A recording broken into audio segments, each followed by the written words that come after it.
Okay, YouTube. This is what was behind my speaker on my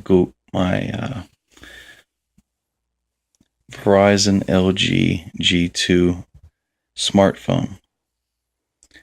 This little sound dampener was behind my speaker and kept my volume from being as loud as my ancient Google G1 smartphone.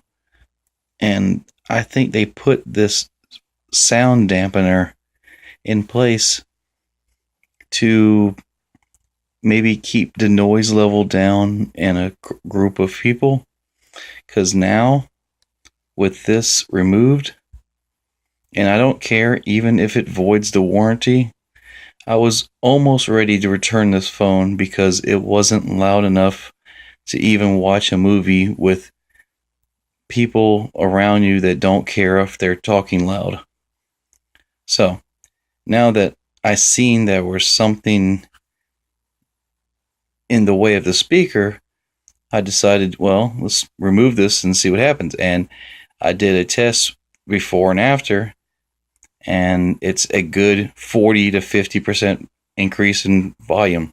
So, all in all, fuck you, LG, for trying to take away my God-given right to have a clean, crisp audio experience.